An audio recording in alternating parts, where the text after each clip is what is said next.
खबर है कि यूरोप को दो हिस्सों में तोड़ने का रूसी राष्ट्रपति पुतिन का प्लान काम करना शुरू कर चुका है, क्योंकि जंग की वजह से यूरोप के ज्यादातर देशों ने रूस से तेल और गैस मंगवाना बंद कर दिया था और अब दावा है कि इन देशों में गैस और तेल की भारी किल्लत की वजह से फूट पड़नी शुरू हो चुकी है और उन्हें यह डर सता रहा है कि अगर जंग ऐसे ही चलती रही तो गैस और तेल की बढ़ती कीमतों की वजह से उनकी अर्थव्यवस्था चौपट हो जाएगी।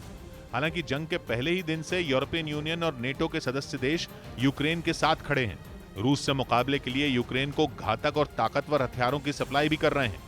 जो देश हथियारों से मदद नहीं कर पा रहे हैं वो यूक्रेन के लिए खाने पीने का सामान और दवाइयों का इंतजाम करने में जुटे हैं। पश्चिमी देशों से मिलने वाली मदद के दम पर यूक्रेन न सिर्फ अब तक रूस के सामने खड़ा है बल्कि लगातार उसके हमलों का जवाब भी दे रहा है। रूस की अर्थव्यवस्था की कमर तोड़ने के लिए पश्चिमी देशों ने उस पर कई तरह के आर्थिक प्रतिबंध लगा दिए। यूक्रेन पर हमले के विरोध में पश्चिमी देशों ने रूस से तेल और गैस भी लेना बंद कर दिया, जबकि पूरा यूरोप रूस से आने वाली गैस और तेल पर काफी हद तक निर्भर है। जंग शुरू होने के बाद पश्चिमी देशों को यह लगा था कि रूस पर प्रतिबंध लगाकर वो पुतिन को घुटनों पर ला देंगे और न चाहते हुए भी रूस को यूक्रेन से पीछे हटना पड़ेगा। लेकिन पश्चिमी देशों को झटका तब लगा जब रूस ने पाबंदियों की परवाह किए बगैर यूक्रेन पर हमले जारी रखे। यहां तक कि यूक्रेन के पूर्वी इलाके में मौजूद मारियोपोल शहर के साथ कई इलाकों पर कब्जा करने का दावा तक कर दिया। हालांकि यूक्रेन की सेना भी पश्चिमी देशों से मिले हथियारों से हर मोर्चे पर रूसी सेना को जवाब देने में जुटी है। लेकिन पश्चिमी देशों की परेशानी यह है कि यूक्रेन की जंग अब चौथे महीने में पहुंच चुकी है और अभी इसके खत्म होने के आसार दूर दूर तक दिखाई नहीं दे रहे, जिसकी वजह से नेटो देशों और यूरोपियन यूनियन में शामिल देशों के सामने कई तरह की मुसीबतें खड़ी हो गई, जिनमें सबसे बड़ी मुसीबत का नाम है यूरोप की ऊर्जा जरूरत, जो जंग शुरू होने से पहले तक रूस से आने वाले तेल और गैस पर टिकी थी। लेकिन अब इनकी सप्लाई ठप है। असल में इसके पीछे पुतिन की एक सोची समझी रणनीति है।